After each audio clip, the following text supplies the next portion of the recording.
Right, welcome back, guys. This is what show is this? This is like our eighth show. So pretty excited this morning. We finally have somewhat of a news story. We have this Swan debacle, which keeps kind of snowballing.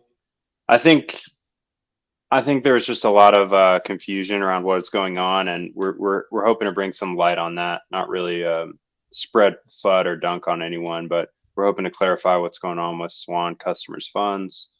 Where are the funds? How should you approach custodians in general? And in other news, we're back above 26K. So a lot of liquidations over the night for people that thought we were going back below 25. Absolute People fools. or Yeah. you? No, one for me, just one, and just a small one. I'm still in the green, That's but fine. So, in case you guys were wondering, over the course of this time frame that Alex is describing, if you go and look at the wallet addresses that have like 0 to point 0.1, point 0.1 to 1 Bitcoin, 1 to 10, 10 to 50, etc., etc., Alex has dropped out of one of these. I won't tell you which one, yeah. the 1 to It's point 0.1, okay. but It's he's a fallen out thousand. It's 1,000 to 10,000. of I dropped below. I no. What's it from Silicon Valley? He's like, I lost the third comma, bro. I'm a two it. comma. I'm a two comma boy. Fair. uh, Um, well, it's yeah. nice to be back with you. I'm excited to dig into this and a few other topics that we're going to be discussing today. My bad. My body said you need sleep and decided to not listen to any of my alarms or anything going off. So that was It seemed like your phone was off. It was like I was like calling Q and it was going straight to voicemail. And I would say I literally would say yesterday's show didn't count without you, but Tino actually crushed it. You should no. go back and Tino watch that Tino one. hit it out of the park. He's Yeah. secretly our third host. He just doesn't know it yet. Shaking his head in the back, but Yeah. round of applause. Make sure you give him a follow on Twitter and on Yeah. Noster. And a zap for Um, putting the whole show together. before we dive into serious news, though, we need to finish our conversation that we were having off camera. So I was telling Alex about my violent diarrhea, and Alex lost 10 pounds over the weekend, and he's going to share his weight loss technique with all of you right now. So, what Oh exactly yeah. was it that you ate? So we went out to watch some cage fights live. I had a bunch of friends fighting and traveled out. Didn't eat anything all day because I generally just try to eat once a day, and I knew we were gonna, get something good, whatever. And my coach actually takes me to this really good food truck, and like 5 a.m. the next day, I'm just like puking my guts out. I call him, he's like puking. Everybody's No. sick. like, I was sick for like, I don't know, like probably like 36 hours. At the last like 6 or so hours, there was more time between, but for that first 24, I was puking multiple times an hour, just like I don't know. It was incredible. It was worse than COVID. Like I thought I was gonna die. I couldn't drive. I couldn't drink water. That was the worst part. I couldn't hold down any water. I was telling Tino I tried to eat like a fourth of a banana and it cost me, I mean, I puked like 15 times. Like it Oh. just destroyed me. And that was the first thing I was like, what do you eat when you have food poisoning? Every website said banana. So I was like, okay, I'll eat a banana. It just totally destroyed me. Um, yeah, so I feel great. I lost a ton of weight. I'm feeling good. Feeling like I'm looking good. I went to practice yesterday and I was feeling lean and fast. So it's a great weight loss technique if you survive food poisoning. If you survive. Yeah, And then yeah. that So I key. don't. Yeah, yeah. So definitely feel you if you got tummy troubles, Q. Oh, yeah. Well, now I need to know if we ever go to New York, does this mean you won't eat at food trucks with me? Street meat in New York's a little different though. Man, that hits different. You kind of got to do it. It's the best. That in Berlin, some of the best street meat in the world. Like Turkish food in Berlin. Oh my God. Interesting. Noted. I'm partial to the Mexican tacos street meat. Give me a little al pastor on the spit on the side of any street in LA, and I'll pull over and I'll have a few.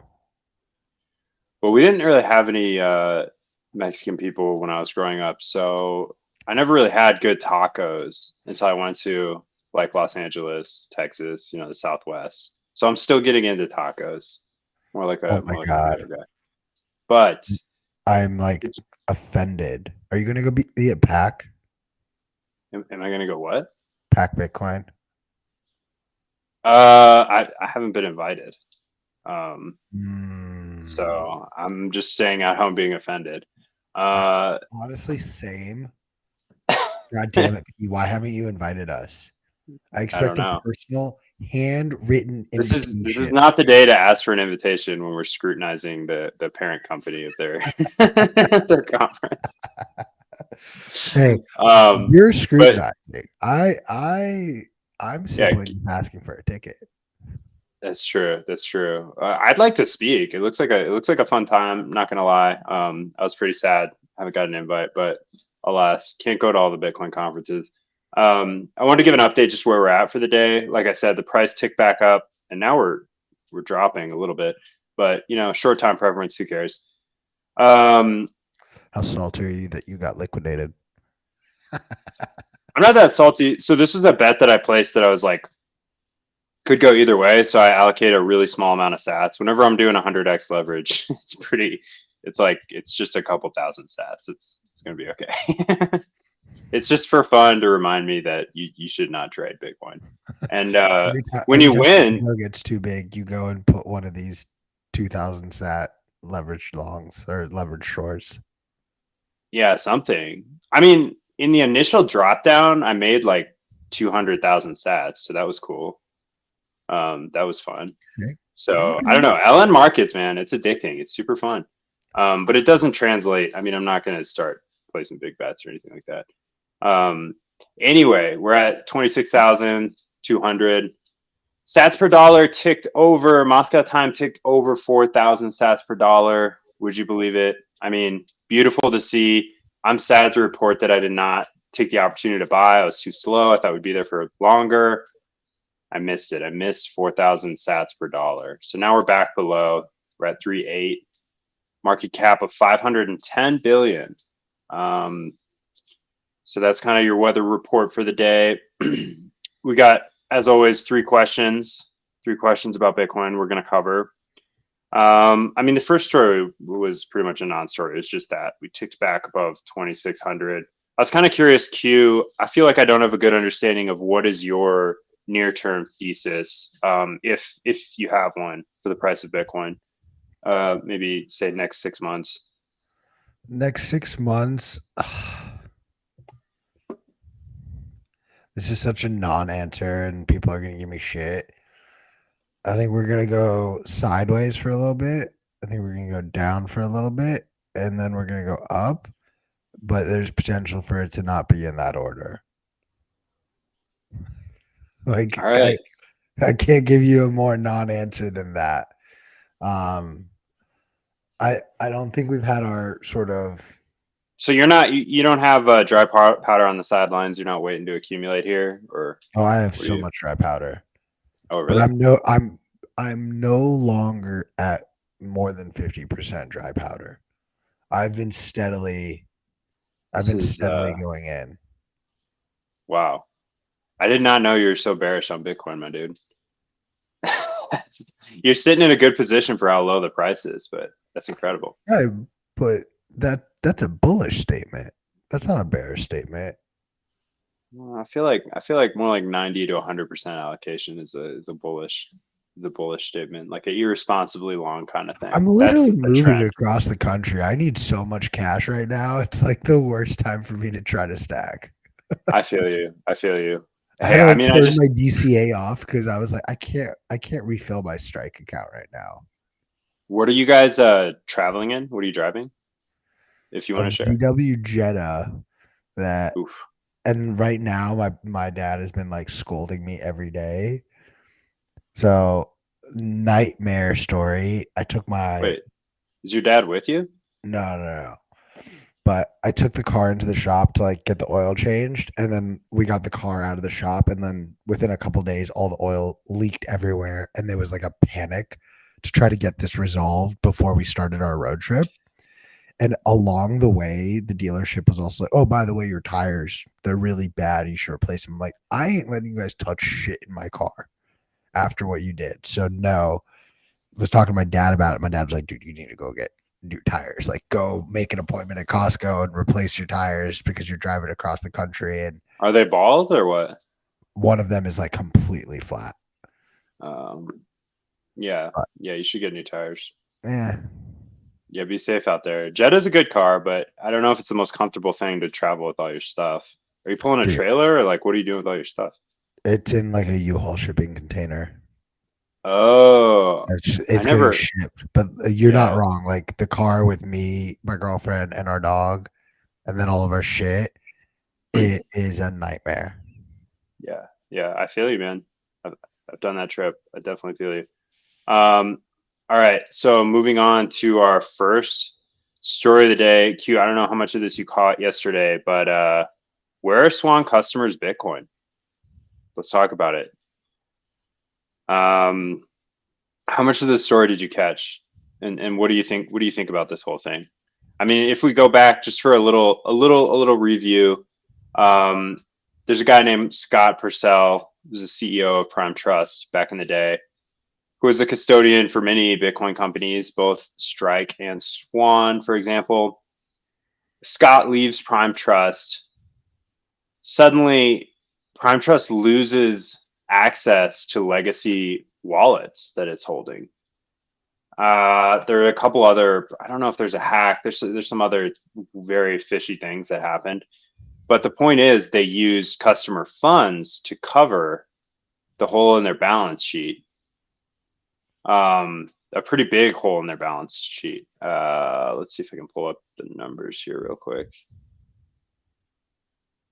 Yeah, in terms of fiat, Prime Trust owed its clients north of $85 million and only had about 3 million in fiat on hand, and owed a further 69.5 million in different crypto assets to customers, including Bitcoin, of course, largely Bitcoin. Um, and they had a further 70 million of crypto on hand. So that company obviously is bankrupt and in receivership. And there was a deal for BitGo to acquire Prime Trust, and they backed out of that deal when this kind of shortfall misallocation of funds happened. And what's interesting is that Swan, I believe, was already in the process of moving to a new custodian called Fortress. So before any of this got out, it kind of like when it came out about Prime Trust, it kind of made it seem like Swan had prior knowledge there was a hole in the balance sheet and nonetheless continued operations and didn't let the public know. I mean, it was a very much the public found out and had to ask a lot of hard questions to the company. Um, I mean, who's to say what order things really happen? But if you just take, kind of Corey Swan crew at their word, basically what happened is they were already in the process of moving custodians and getting out of Prime Trust. I think the reason being is because they wanted to separate the broker from the custodian. And Corey's been very good about explaining this. In the United States, it's a legal precedent in the kind of fiat finance realm to have separate entities as broker and as custodian so that you don't get any kind of weird play or kind of double dipping, or you don't have one entity that can easily kind of move around customer funds like FTX did, for an example. Just like crazy fucking backdoor schemes and taking out loans that nobody knows about for yourself. Oh, And I just, want to caveat that okay, real quick okay. because what FTX did was so wrong. And I want to preface what I'm about to say by saying that, like, they are Yeah, criminals and should be prosecuted accordingly.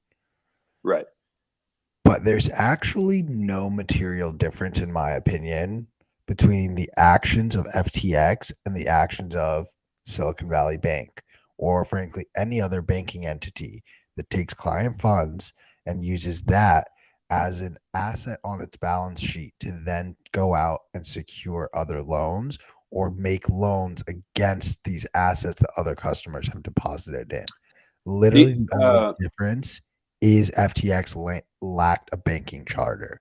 If they had a yeah. banking charter, everything they did was actually legal. And we don't talk about that enough, in my opinion, because without discussing that, we leave the door open for the FTX fiasco to be recreated under a legal precedent. And It the definitely is. I mean, definitely somewhere it is, and definitely banks that hold Bitcoin or can do this kind of thing. But that's an excellent point. Um, I mean, it's kind of a huge whataboutism. I mean, it's not. It's obviously you preface it by saying FTX is like super guilty, and like there's a huge difference between a bank and an exchange, and a person should have very different expectations using both. And if you're using one in exchange to purchase Bitcoin, I mean, I don't know how much better our education efforts can get. I don't understand how people leave their fucking Bitcoin on exchange at this point. It's dude, but like we so see many this people happen. do. I know, and it's insane to me. It's every couple months. But anyway, let me just finish kind of Go, the go, the sorry. the preface of this because I think I'm on track here. I don't think I've missed too much so far, No, but no, you're good. okay, so right, broker, custodian. Corey says, no, we want these to be separate entities. Okay. So that's why they moved to Fortress. Um, interestingly, the CEO of Fortress is the former CEO of Prime Trust, Scott Purcell. And wouldn't you know, a few days ago, it comes out that Fortress's cloud, one of their cloud is just someone else's computer. So of course they were hacked and customer funds are missing. And then it comes out that actually, before we even get to this part, it's very funny. So Corey spent the better part of kind of last couple years basically trolling people he thinks are villains and kind of crooks online. Usually he's pretty spot on. I mean, he's someone who is pointing out Luna, FTX, warning people. He saved a lot of people by calling out bad actors in the space.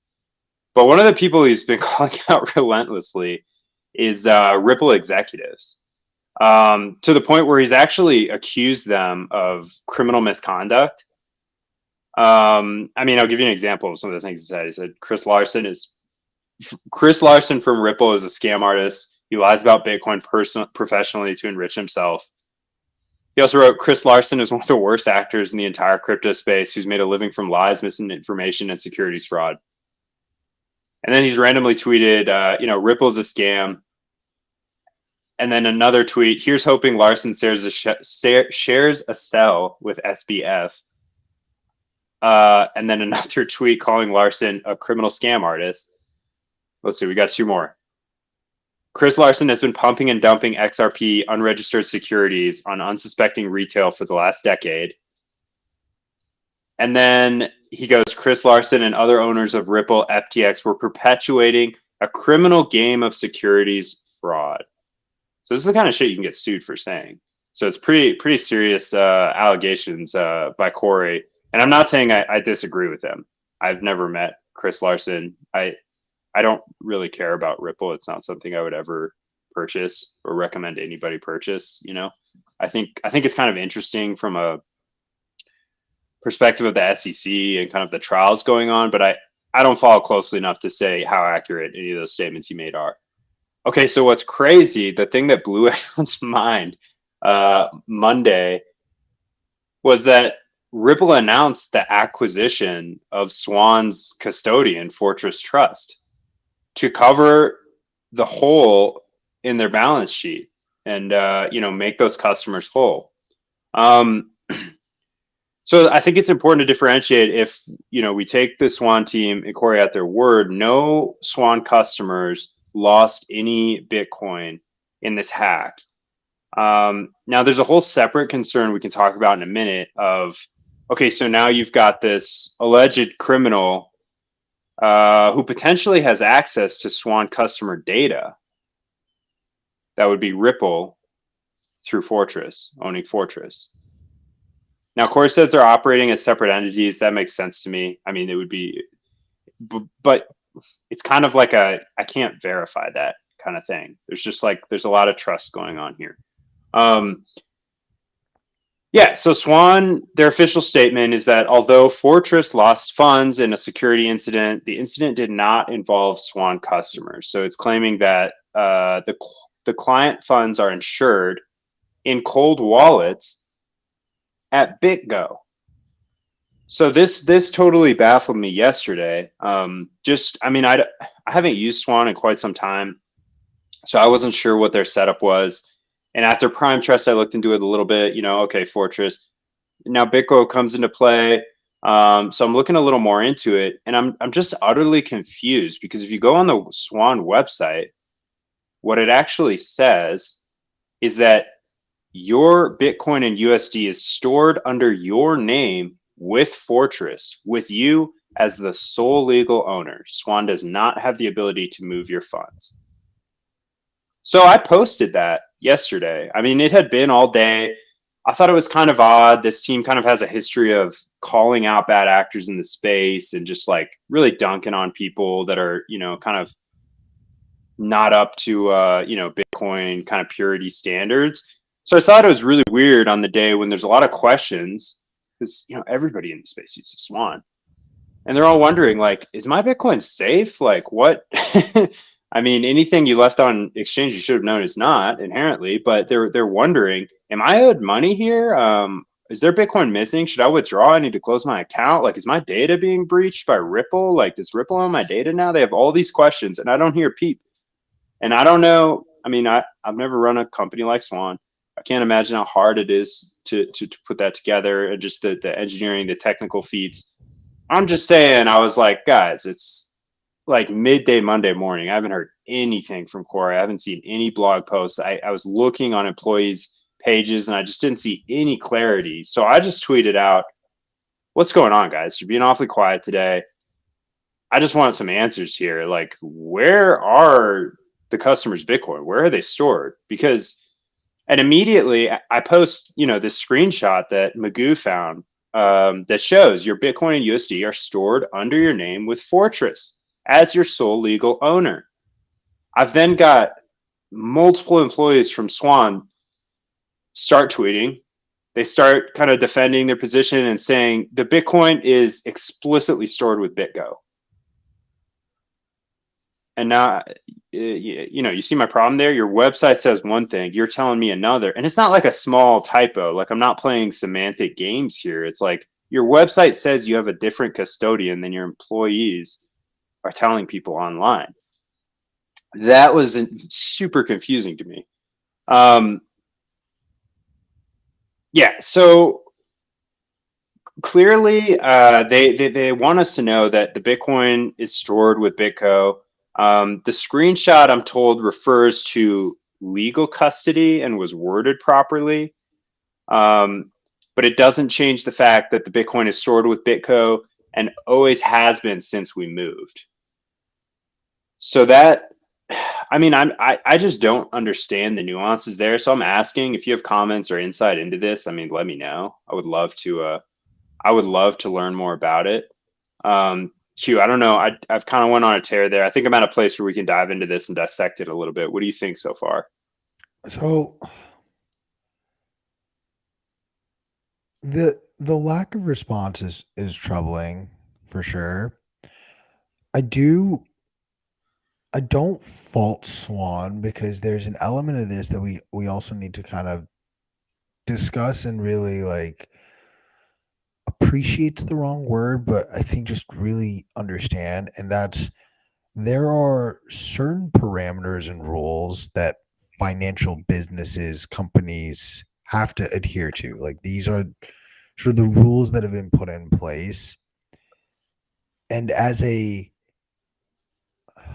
hate using it like this, but as a money that is meant to disrupt the entire fiat system, it's actually the most important thing to adhere to all of the current legal requirements for Bitcoin businesses out of the fear that if they don't, they could succumb to so much regulatory scrutiny that they would cease to be able to operate.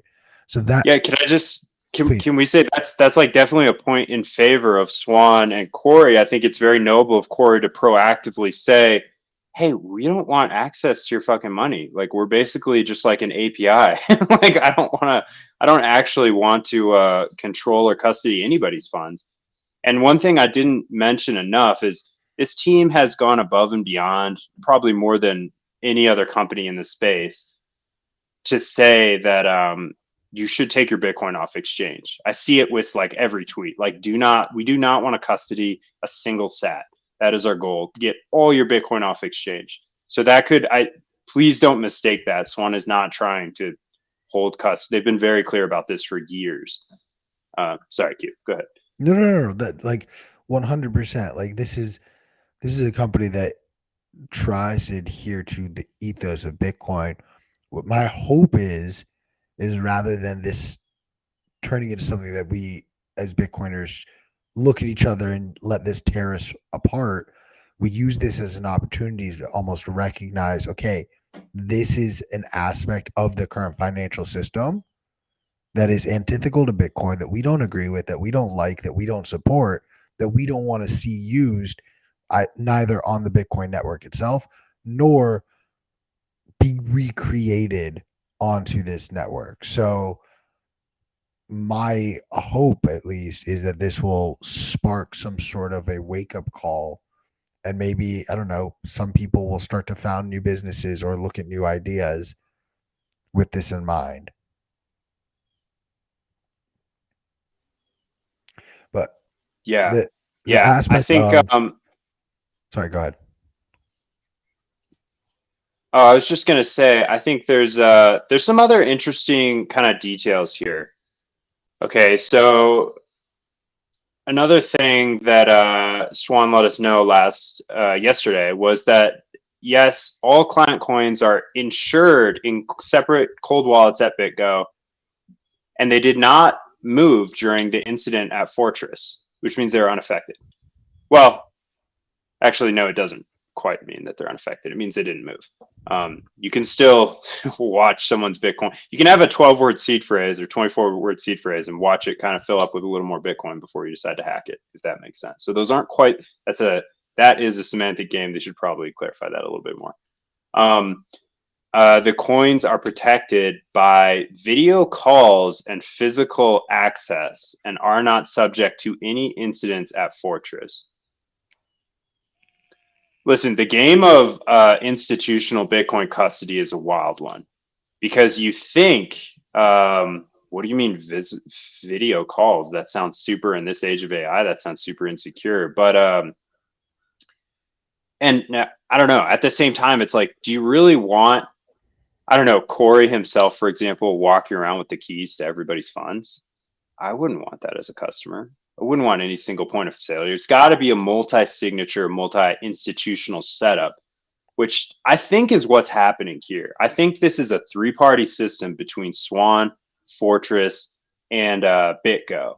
I just don't have kind of the clarity on how that works, and we're waiting this much anticipated blog that they're supposed to be publishing about that. And if it comes out during the show, I'll absolutely read it. But another interesting note is that Clipstein claimed that Lloyd's of London underwrote insurance of up to 250 million per Bitcoin wallet, with no wallet holding more than 250 million. Sounds like an insane insurance claim. I mean, that's better than you'll get at any bank. And that's got to be the best deal out there currently for any Bitcoin to be insured anywhere. I've never heard of something more robust than that. So if that's true, I mean, bravo, that's pretty cool. But it doesn't mean you should leave your Bitcoin on exchange.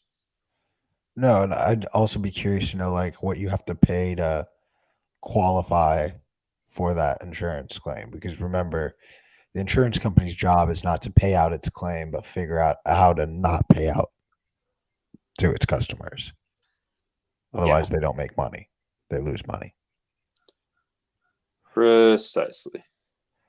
Um, I also wonder how many of those wallet addresses will be over 250 million after the next bull run.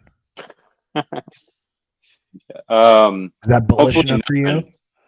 No, hopefully none of them, because I hope that everyone takes their Bitcoin off the exchange. And that's not to say, FUD Swan, pull your Bitcoin off exchange. It's not safe.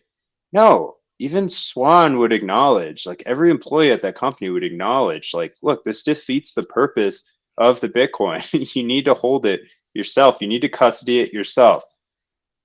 If fucking the majority of the Bitcoin in the world is custodied by trusted third parties and banks and exchanges and governments, we have failed as a movement to fulfill the purpose of Bitcoin.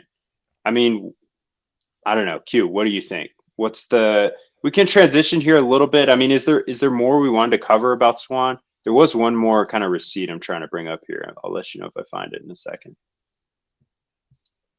Um, I felt I hit the points I wanted to hit. Um, that does segue to the first question. Unless you Mhm. have your point, I would say let's hop on over to the question.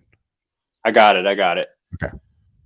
Okay, so a lot of people are claiming, they're looking for clarity, kind of lashing out, claiming they're kind of playing dumb here. But to be fair, we're expecting, this is an emergency. This is like a PR crisis. It takes a little bit to get your eggs in a row. They don't want to further confuse people, so I grant them the grace period, 24 hours. Get your shit together. Tell us what happened. So we're expecting this blog post to come out. After I pointed out that Swan employees were telling everyone yesterday that BitGo was their custodian. Well, the Swan website says that Fortress is their custodian. They actually changed the website. So they were. I mean, it was worded poorly and confusing for sure, because I mean, who knew that there's a difference between a legal and a physical custodian, right? Like, who's that deep into exchanges? I didn't know that. So they updated their website, and it now says, I mean, I'll just read this just because I think they did a good job on this update. Where is your Bitcoin stored? We always encourage clients to take custody of their own Bitcoin as soon as possible. We provide free and automated withdrawals and are always here to answer any questions or concerns about making withdrawals. When you open a Swan account, you will be presented with a terms of service agreement and a custodian appropriate for your account. So if you open an IRA account, for example, Swan actually, in that case, does have to custody your Bitcoin, by the way. You don't get to just run off with your retirement. So signing the agreement will establish a direct relationship with the custodian. Swan facilitates your interactions with the custodian, but should Swan become unavailable for any reason, you will be able to contact the custodian directly. So when you purchase Bitcoin through Swan, your Bitcoin is held in cold storage with a qualified custodian. That's in most cases going to be BitGo, unless you're using probably the IRA product. Swan independently audits Bitcoin in cold storage against ledger balances at the custodian of record. So they currently work with Fortress Trust and Bakkt as custodians of record. So that would be the legal custodian, I believe, and BitGo as a cold storage custodian. Okay, and then, if that's too much in the weeds, just bear with me for 1 second. We've got Magoo keeps going on about, why are you calling it a custodian of record? That's not a term used in the custody business. It's called a legal custodian, legal custody, or a custodian. Your clients do not have a legal relationship with BitGo. Fortress does. Brady says it's a legal term, but you could also call it a legal custodian. And then hilariously, Magoo points out that custodians of records, as the Swan team had been calling them, are used for pornographic films to like verify the ages. So this that's the real use case for this term. It's like, if you made a film past 1990 that has any nudity, you have to keep on record, I guess, some kind of signed thing that the person who appeared nude in the film was of age forever. Like that just has to be in perpetuity. Record has to be available. So that's just kind of a hilarious, fun thing that made it a little more lighthearted. Okay, I think we beat this one pretty much to death.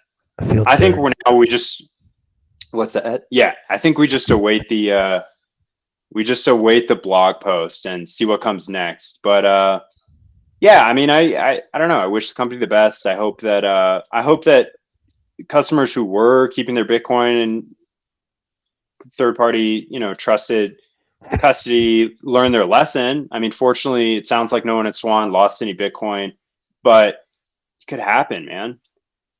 I will point out, I think it's a little suspicious that this Scott Purcell has had 2 incidents. I mean, that guy should be fired immediately.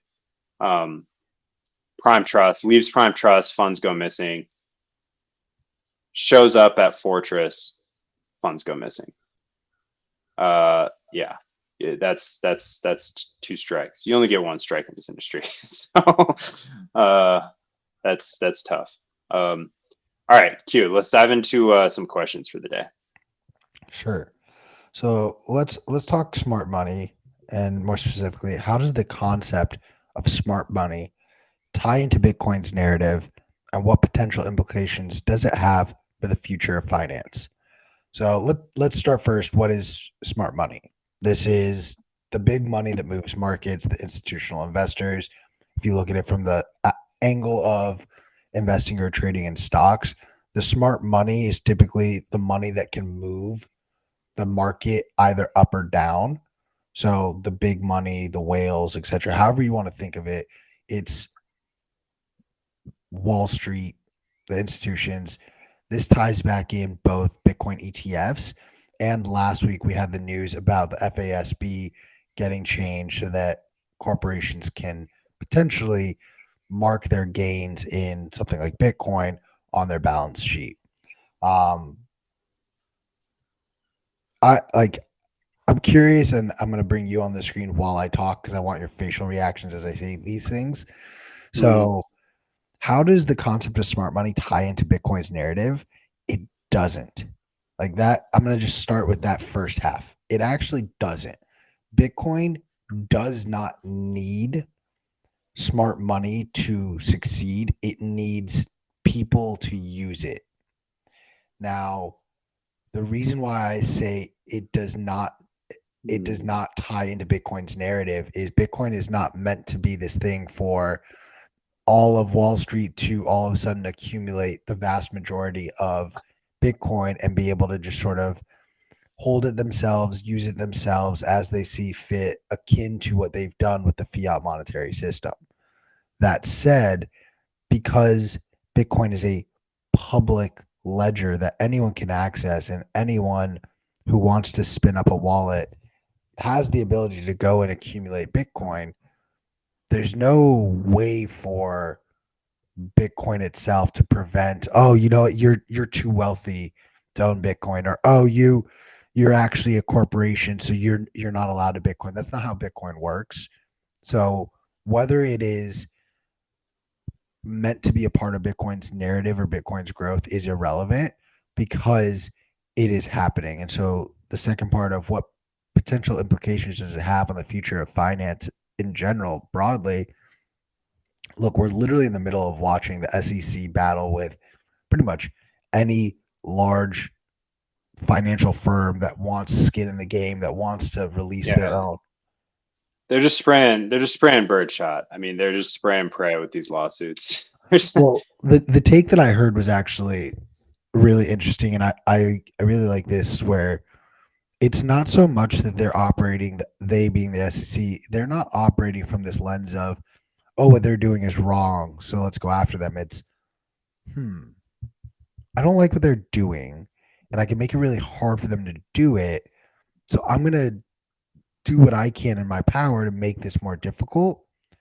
And if the courts don't agree with that or whatever, like, okay, fine, then like I'll I won't do it that way, or I won't Well, like maybe they wanted effectively. to delay to accumulate and fill their own coffers. I mean, there's lots of reasons why they might want That's to. a possibility for sure.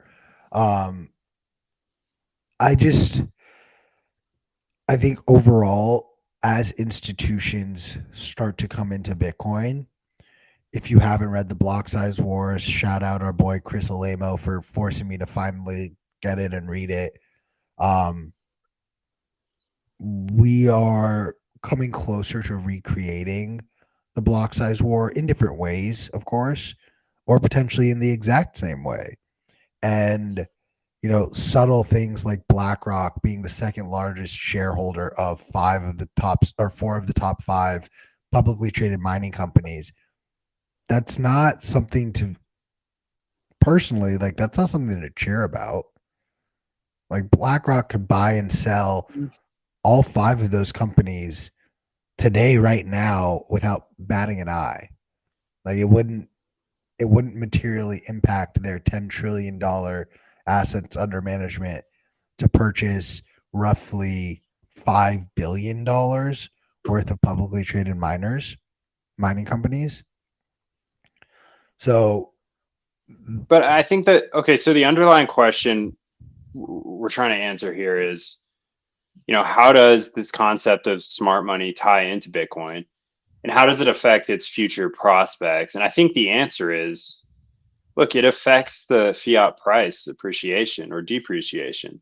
When institutions are aligned with Bitcoin and accumulating, and things are going very well and making public statements, and it's in the news day after day, occurs roughly around the election every 4-year cycle. Bitcoin soars. It starts to price that stuff in, and then it gets a little bit immune to it, and then people get a little bit of FUD, and then we get some hate articles, and then institutions sell, and then laws come out, and things change, and countries ban it, and then it crashes. Like it's cyclical. I think it's just more liquidity in the game. It's just more. It's less opportunity. I mean, I'm with you. Like it's fun in terms of price appreciation. It's great to see your stack appreciate, by thousands of dollars in one day. But that's kind of beside the point because, like, the reality is, okay, now the Bitcoin that you're stacking is more expensive. It's going to take you longer to kind of achieve your stacking goals. And generally, every time an institution buys, that's like thousands, if not millions, of people out there in the world that will never get their hands on that Bitcoin. So it just becomes more and more scarce. I mean, it's not like we're going to run out. Like it's just we get closer to a SAT standard every time. So I think it just kind of ushers in this financial fourth turning a little bit faster. And I think that the sad part about this is it's not going to be pretty, in my opinion. I think it's going to get pretty freaky for people who do hold Bitcoin. I mean, because I think you will be astronomically wealthy compared to those who don't. And the laggards will absolutely be penalized in terms of price appreciation, but they'll still get to benefit by virtue of the network in every other way. And I think like our mission is to get Bitcoin into the hands of as many of these people as possible, and make it as easy to use as possible, so that they can front run these institutions because we're still so early. I mean, you hear the cliche over and over again, but people don't realize like we still got in before all the major banks, the institutions, BlackRock, MicroStrategy. We were holding before all of that, and you can be too. It's not too late. So I don't know. I think it gives it a pretty fun game theoretical element with pretty serious consequences. from a price perspective standpoint, but Yeah. really, what I want to like dive deeper into, like exactly. So Tino, our producer, just threw out. Do you think the government will pull April 5th, 1933, which references when they put the ban on gold, making it illegal to own and hoard your own gold?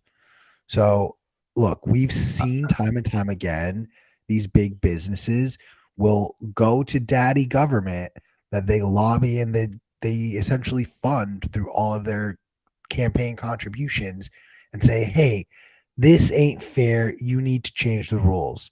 Um, I hate using this as an example, but I think it is very relevant. There's a movie coming out, Dumb Money. It's about the whole AMC GameStop trade bullshit that happened in January 2021. And in one of the scenes in the trailer, they Dude, literally that sorry to cut you off. That and the Richard Hart movie are two I've got to see. They just seem like divine comedies. I think this movie Dumb Money is going to be really good because I like the director a lot. He did I, Tonya, and he's like one of those guys who will just like kind of push it and go there. Oh, Is it's that the really, ice skating movie? yeah, with Margot Robbie. Oh, okay, cool. Nice.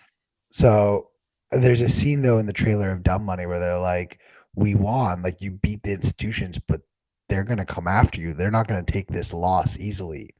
And so my concern is that what Bitcoin was founded off of, which was the 2007, 2008 financial crisis, and watching these big banks get bailout after bailout after bailout, smart money coming into Bitcoin is antithetical to what it was founded for. And mark my I don't know word. about that. Oh, absolutely. Absolutely. It's How's that literally founded on antithetical? the ashes of the 2008 financial crisis. It was. He references it in the white paper. I think if the Federal Reserve started to hold Bitcoin, that would be a little bit ironic. But I don't think it's antithetical for anyone to. I mean, it's money for enemies. It's for everyone. See, but I think ultimately what we're not recognizing is like this isn't someone you don't agree with. This is someone who doesn't even believe in the same things that you believe in.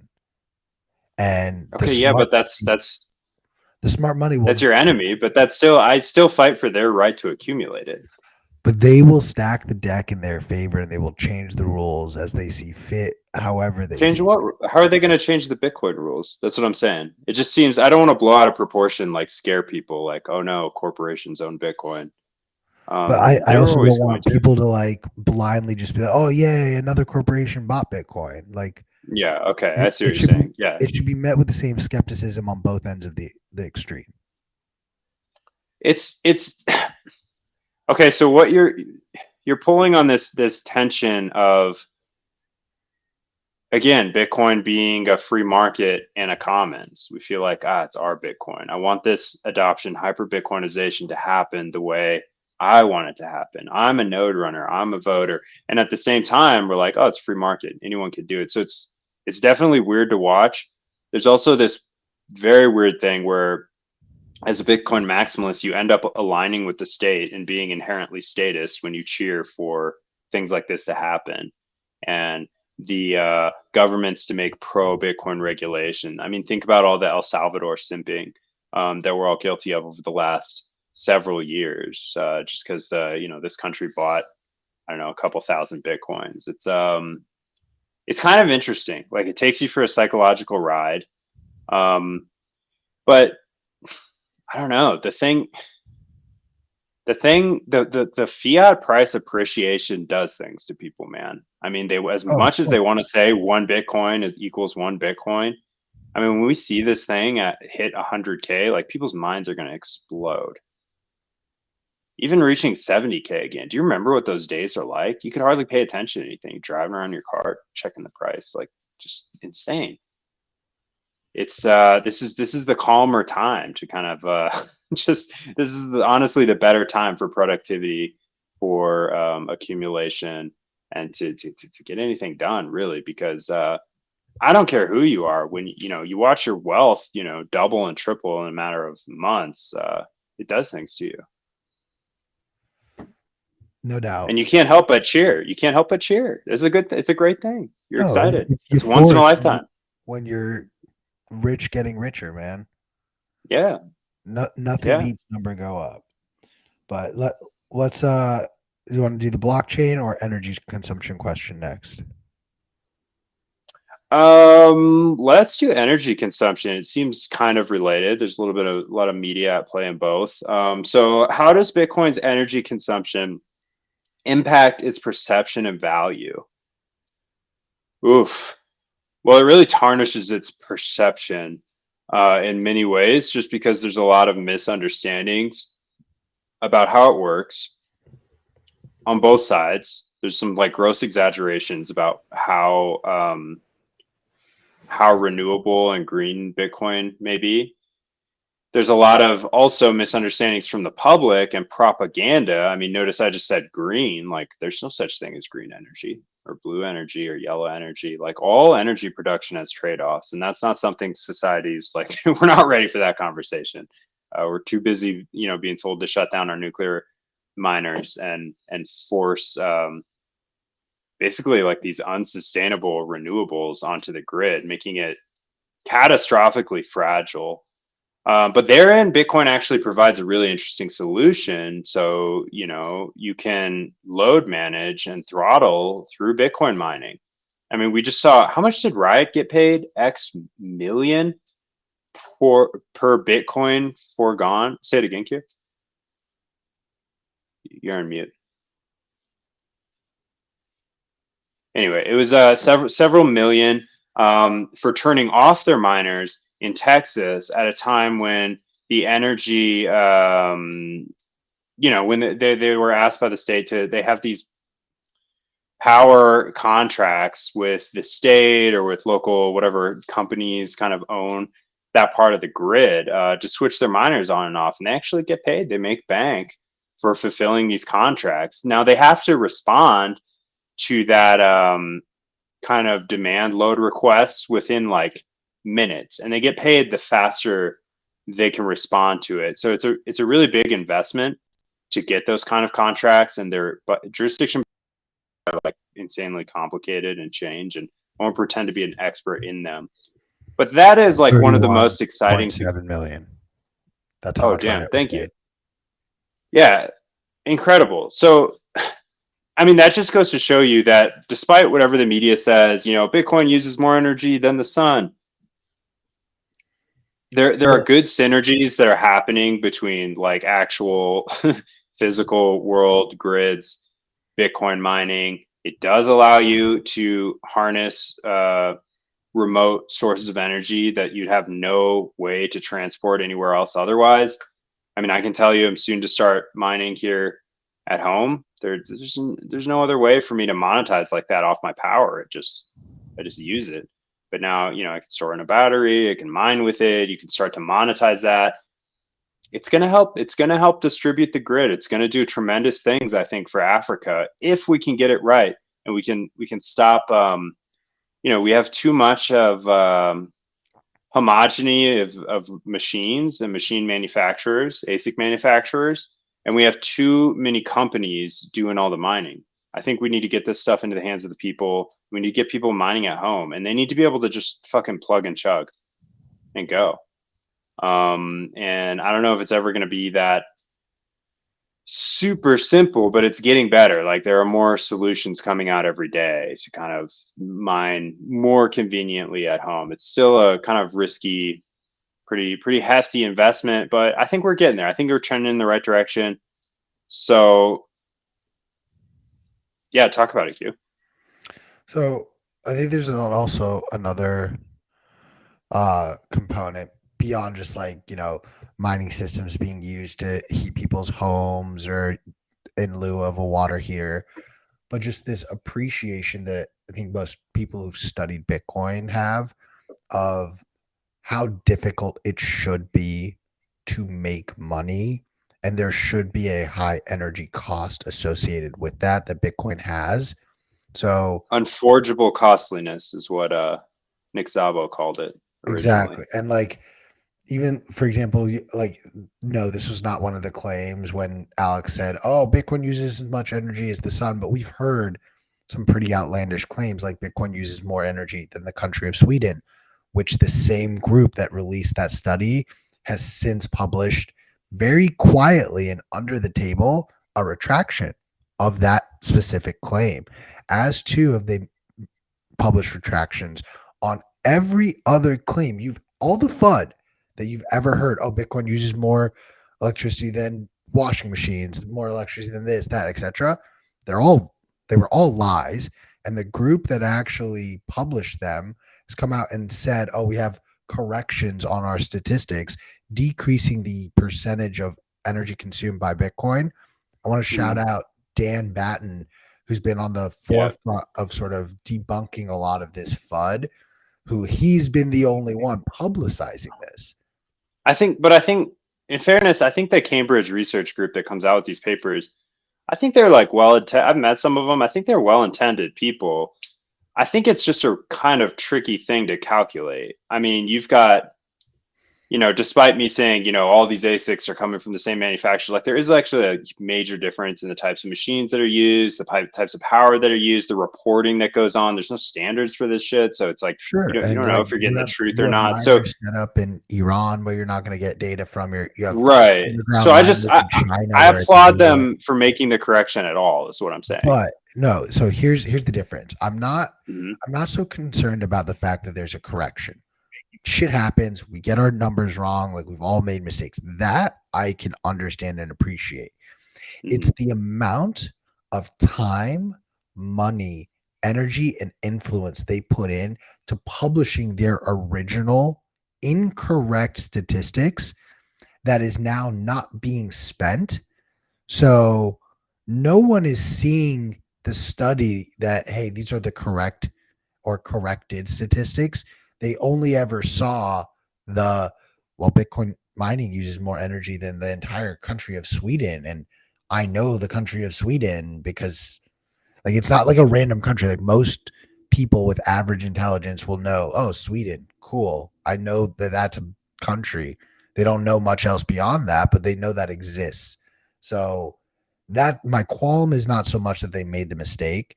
My qualm is that they're not publicizing it in the same way that they publicized the original research. Yeah, yeah, and I would say some of that has to do with the media effect of you release a press release and then 300 outlets pick that up and take it and run with it and all copy each other and use the exact same language. So sometimes if you miss the news cycle, it's hard to say what the intention there was, but yeah, I totally hear you. Not getting the same amount of interest, especially this deep in the bear market. Yeah, sorry guys, is that getting quiet? Yeah, I think Basically I realized I was using the wrong microphone this whole time. So I have this nice fancy microphone in front of me and I'm using my shitty fucking iMac computer. nice. So it probably sounded like trash the entire stream. Uh, Sorry about that. I'll get it I'd like together for the to next hit the last question before we run out of time, unless there's anything else we want to hit on energy Yeah, let's do consumption. it. Let's do it. So What's the last I think question? this ties in together both of the things that we've talked about thus far. Can you explain the term blockchain in relation to Bitcoin? So blockchain itself is just a ledger, typically a public ledger. Now, what is that? Think of an Excel file. Like you got your columns with all of the different things that are in this Excel file, then you got the rows referencing sort of the entry, if you will. My data analyst nerds, like you'll understand that a little bit, but for the most part, a ledger is really just a giant Excel file. Crazy, crazy. But when people like Jimmy Song are like, no, you're better off instead of creating a blockchain to put that on, you should just use a SQL query and create a ledger because it's less energy intensive to make the SQL query versus having a blockchain. And this goes back now to what we just talked about energy consumption. This whole idea, like, oh, I want to put this on the blockchain, that should be on the blockchain, etc. I fell for it too. I totally was like, oh, Did this you? company wrote blockchain on their earnings reports, like smash buy, smash buy. Like I was there. I did it too. But I think you're am I still frozen? Am I still frozen? you're entering the matrix. Okay, you're Oh back. You're no. back. Okay. You're back. All right. So we've So how much established ETH were you saying? I am Vitalik. So a blockchain is this sort of ledger, and because it's so energy intensive, not everything needs to be put on the blockchain. In fact, it should only be reserved for things that we should agree require a lot of energy to be created or be used, like a ledger for money. And this whole idea that Bitcoin uses too much energy is it shows a lack of understanding of what that The energy security being budget. used. Exactly. Like the energy isn't being wasted. It's not being burned off. It's not like some methane gas being flared off while we're mining. Like, far from it. It is Bitcoin is literally the first thing that we can store energy into something with value, other than like having to lug around oil in my backpack and hoping that the guy down the street will accept this can of oil for the chicken I'm trying to buy. So Okay, yeah. So Bitcoin transforms energy into a commodity which meets the coincidence of wants better than basically any other commodity on earth.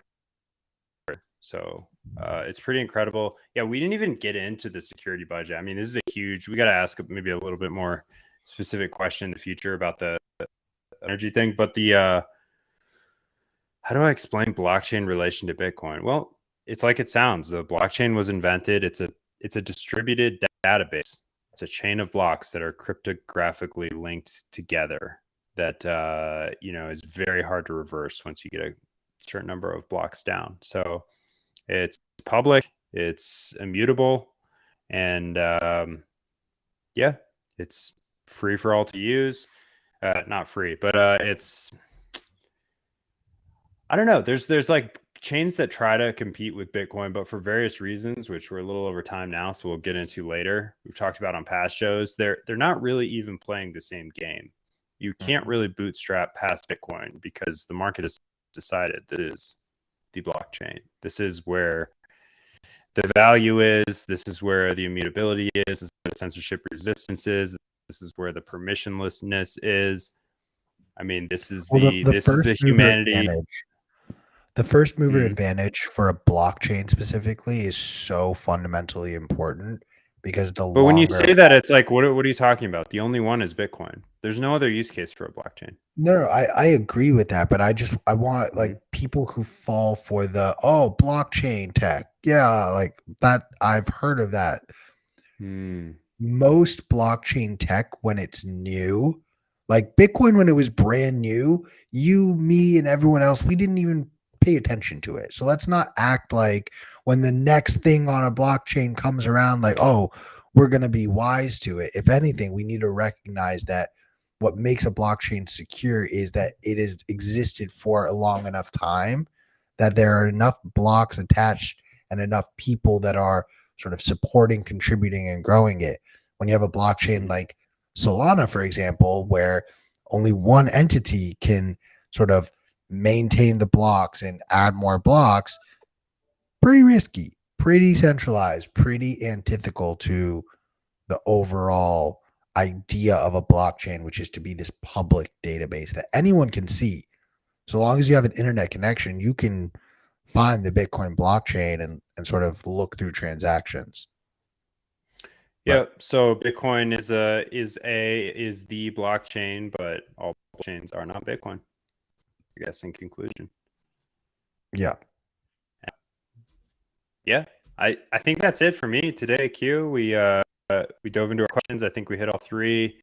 We covered the Swan story pretty well. Please, if you're watching on YouTube or Rumble, don't forget to like and subscribe or leave us a comment.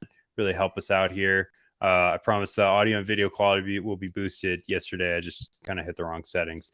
And if you're tuning in from a podcast, give us a subscribe, rate us, leave us a little comment. That goes a long way. And shout out to everyone on Zap.stream. As always, that is our absolute favorite platform to broadcast from. Nostra native. We got to talk about the Nostrasia conference tomorrow. We haven't even got into that yet. It's coming up. But yeah, that's it for me. Yeah, no. We'll talk. You want to tell them your tour dates?